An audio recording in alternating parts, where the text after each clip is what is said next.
എന്തൊക്കെ വേണോ അതൊക്കെ ചെയ്യാം. ഞങ്ങളെ അവമാനിക്കുകയോ അവഹേളിക്കുകയോ എന്ത് വേണമെങ്കിലും ആവാം. ഞങ്ങൾക്ക് വഴക്കില്ല. കില്ലാടി കുടുംബക്കാരുടെ രീതിയും ആചാരങ്ങളും ഒന്നും കളയണ്ട. കൂടണമെങ്കിൽ കൂവാം, തുള്ളണമെങ്കിൽ തുള്ളാം, അതല്ല തിരിച്ചു പോകണമെങ്കിൽ അതുമാവാം. പക്ഷേ കിണർ കുഴിച്ചിട്ട് മാത്രം. മനഃപൂർവ്വം കോപ്രായങ്ങൾ കാണിച്ചാല് തന്ന കാശ് തിരിച്ചു വാങ്ങിച്ച് പറഞ്ഞയക്കുന്നു വ്യാമോഹിക്കണ്ട. അപ്പൻ ശ്രീകണ്ഠൻ കില്ലാടിയുടെയും അപ്പൂപ്പൻ ബൊമ്മിച്ചാമി കില്ലാടിയുടെയും ആത്മാക്കൾ കിടന്ന് പിടയ്ക്കും. ചോദിച്ച പണം കയ്യിൽ വന്ന് വീണത് ആ പൂർവികരുടെ പ്രീതി കൊണ്ടാണെന്ന് കരുതിയാൽ മതി. എന്തെങ്കിലുമൊക്കെ കേട്ടിട്ടുണ്ടെങ്കിൽ കേട്ടത് മുഴുവൻ സത്യമാണ്. കുഴിക്കാനിറങ്ങുന്ന മേസ്തിരിയെ മണ്ണിനടിയിൽ കാത്തിരിക്കുന്നത് മരണം മാത്രമാണ്. ഓരോ കോല് കുഴിക്കുമ്പോഴും മരണത്തിന്റെ മെതിയടി ശബ്ദം അടുത്തടുത്ത് വരുന്നത് കേൾക്കാം. പക്ഷേ ഈ മണ്ണും ഈ ഭൂമിയും കില്ലാടി കുടുംബത്തിൽപ്പെട്ട ആരെയും ചതിക്കില്ലെന്ന് വിശ്വാസമുള്ളത് കൊണ്ടും പ്രശ്നത്തിൽ അത് തെളിഞ്ഞതുകൊണ്ടുമാണ് വിളിപ്പിച്ചത്. അധ്വാനിക്കാൻ നീയും നിനക്ക് വേണ്ടി പ്രാർത്ഥിക്കാൻ ഞങ്ങളുമുണ്ട്.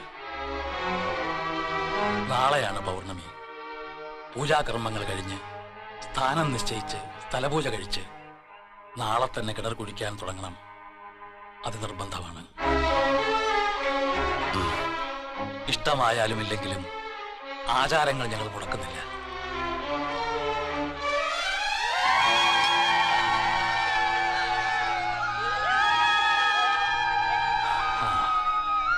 കുറച്ചു മാറി ഒരു പഴയ കെട്ടിടമുണ്ട്. അവിടെയാണ് താമസം ഒരുക്കിയിരിക്കുന്നത്.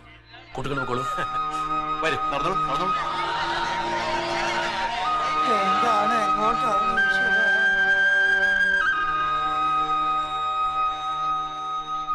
വേണോ? ഇവരെ കൊണ്ട് തന്നെ ഈ മണ്ണിനെ നോവിപ്പിക്കണോ? എല്ലാം ഭംഗിയായിട്ട് നടക്കാൻ ഉള്ളൊരുക്കി പ്രാർത്ഥിക്കുമല്ലേ അണ്ണ. വാസുവണ്ണൻ ഇപ്പൊ സമാധാനമായല്ലോ. വലിയ നാടക ഐഡിയ ഒക്കെ ഇട്ട് വിളിച്ചോണ്ട് വന്നല്ലേ, എന്നിട്ട് ഇപ്പൊ എന്തായി? ഇത് ഇത്രയും ഏടാകുളം പിടിച്ച സ്ഥലമാണെന്ന് എനിക്ക് അറിയില്ലായിരുന്നു മോനെ. ഇനിയിപ്പോ എന്താ ചെയ്യാ? 3 ഭാഗത്തും കൊടുങ്കാടാ. അവിടെ നരഭോജികളായ കാട്ടുജാതിക്കാരും കാട്ടുമൃഗങ്ങളും ഒറ്റയൊക്കെയ. നേരെയുള്ള വഴിക്ക് പോകാന്ന് വിചാരിച്ച സ്വപ്നഭൂമിക്കാര് പിടികൂടും. സ്വപ്നഭൂമിക്കാരി എന്ന് വേണമെങ്കിൽ നമുക്ക് ഒളിച്ചോടാം. പക്ഷേ വേദപുരം കില്ലാടിമാരുടെ പരദേവതയുടെ കണ്ണിൽ നിന്ന് ഒളിച്ചോടാൻ എനിക്കൊരിക്കലും പറ്റില്ല. കാർന്നോന്മാരുടെ ആത്മാക്കൾ എന്നോട് പൊറുക്കില്ല. ഞാൻ ഈ കിണർ ഒഴിക്കാൻ പോവാ. എന്റെ ഉള്ളിലിരുന്ന് ആരോ എന്നോട് പറയുന്ന പോലെ മുമ്പോട്ട് മുമ്പോട്ടെന്ന്. അച്ഛനെ വണങ്ങി അച്ഛന്റെ പണിയായുധങ്ങളും അമ്മ തന്ന പൂജാ സാമഗ്രികളൊക്കെ എടുത്ത് വേദപുസ്തകം നോക്കി കിണർ പണിയുടെ ശാസ്ത്രം പഠിക്കാൻ പോവുക ഞാൻ ഈ രാത്രിയില്. രാവിലെ സ്വപ്നഭൂമിയിലെ കിണറിന്റെ പണി തുടങ്ങാൻ.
ഇതെടുത്ത് മാറ്റ്.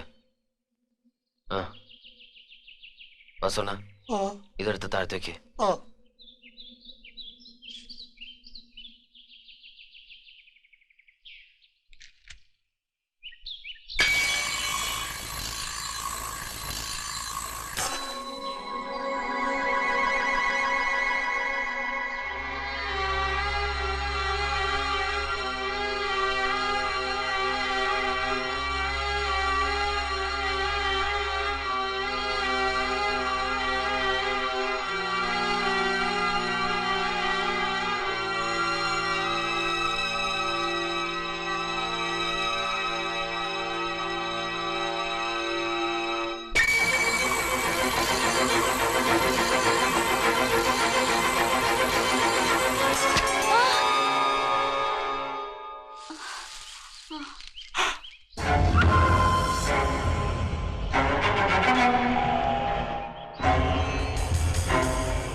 കിണറിന്റെ സ്ഥാനം.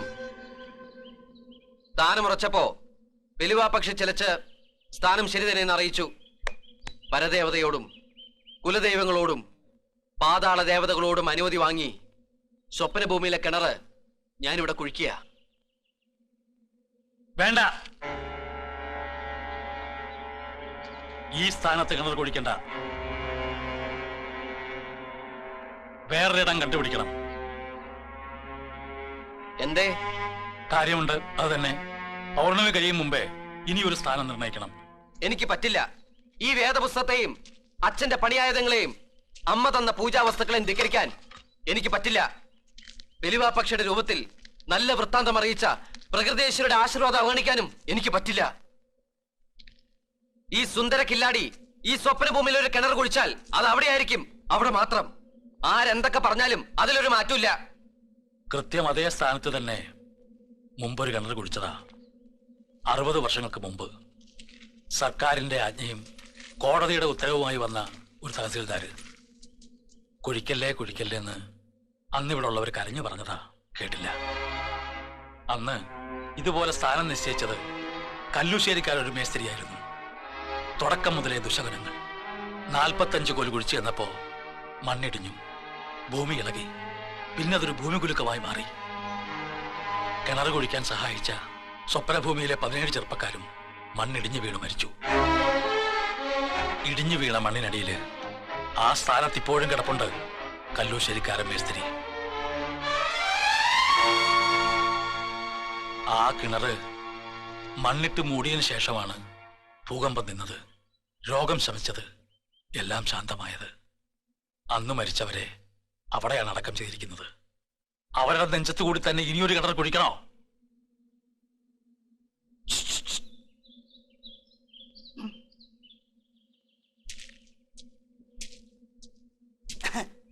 ഈ നാശം പിടിച്ച സ്ഥലത്ത് നിന്ന് രക്ഷപ്പെടാൻ ഇതേ ഒരൊറ്റ മാർഗമുള്ളൂ. ഇവിടെ തന്നെ കുഴിക്കുന്ന കടുംപിടുത്തം പിടിച്ചോ, എന്നാ നമുക്ക് രക്ഷപ്പെടാം. വാസോണ്ണം വേറെ പണി നോക്കണം. 17 അല്ല 17,000 പേരോട് ചത്ത് കിടപ്പുണ്ടെങ്കിലും ഞാൻ അവിടെ കുഴിക്കൂ. അത് ഉറപ്പാ.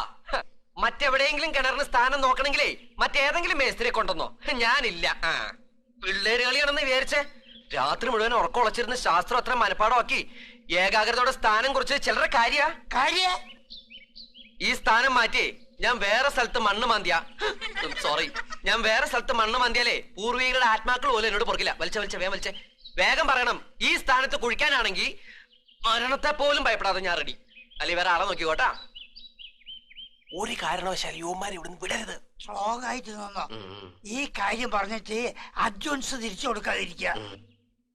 വേഗം തീരുമാനം പറ. ഞാനിവിടെ കുഴിക്കണോ അതോ ഇവിടുന്ന് പോണോന്ന്? സുന്ദരകില്ലാടി ഇവിടുന്ന് തിരികെ പോയാൽ പിന്നെ ഒരിക്കലും നമുക്കിവിടെ ഒരു കിണറുണ്ടാവില്ല. അതുകൊണ്ട് ശകുനം നോക്കി അതനുസരിച്ചുള്ള തീരുമാനമെടുക്കാം. വെള്ളച്ചാമി, ശകുനം എന്താണെന്ന് നോക്ക്. കുടുങ്ങിയോ? എവിടെ കുടുങ്ങാൻ? ഇവന്മാരൊക്കെ പേടിച്ചു തൂറുകളല്ലേ. നമ്മൾ രക്ഷപ്പെട്ടെന്നേ. നാദവഴിയേ ചൊല്ല്. എന്തുവാ വാസുണ്ണ ഇതൊക്കെ? ഭ്രാന്ത് പിന്നെന്ത്? ആണസുരം, പെണ്ണ് ദേവം. നാദവഴിയാണ് ചൊല്ല്. ആദ്യം കേൾക്കുന്ന ശബ്ദം നാദം ഏത് വഴിക്കാണെന്ന് നോക്കുക. ആ ദിക്കിൽ നിന്ന് വരുന്നതാണ് ശകുനം. ആൺവർഗത്തിൽപ്പെട്ടതാണ് വരുന്നതെങ്കിൽ അസുരം. കിണറവിടെ കുഴിക്കേണ്ട, സുന്ദരകില്ലാടിക്ക് പോകാം. ഇനി പെൺവർഗത്തിൽപ്പെട്ടതാണ് വരുന്നതെങ്കിൽ പെണ്ണ് ദേവം.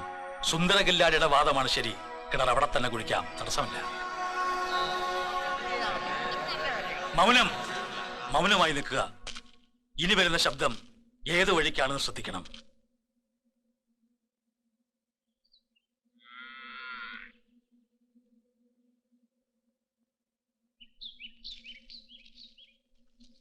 ആ ദിക്ക്, ആ വഴി വരുന്നതാണ് നമ്മുടെ ശകുനം. ആ വഴിന്ന് ആൺവർഗത്തിൽപ്പെട്ട ഒരു മുട്ടനാടെങ്കിലും വന്നാൽ നമ്മൾ രക്ഷപ്പെട്ടു. പെണ്ണാടാണെങ്കിൽ കുടുങ്ങിയില്ലേ? ഒരു പൂവങ്കോയായാ മതിയായിരുന്നു.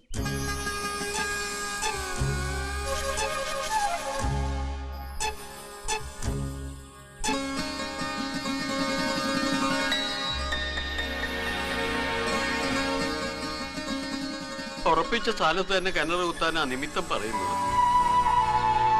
ആരാടാ പ്രദീപി അവള്? അവൾക്ക് വരാൻ കണ്ട നേരമേ മാറി.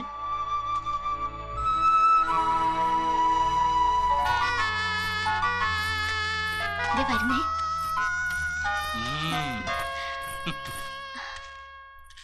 ഇത് ദേവയാനി, ദേവൂന്ന് വിളിക്കും.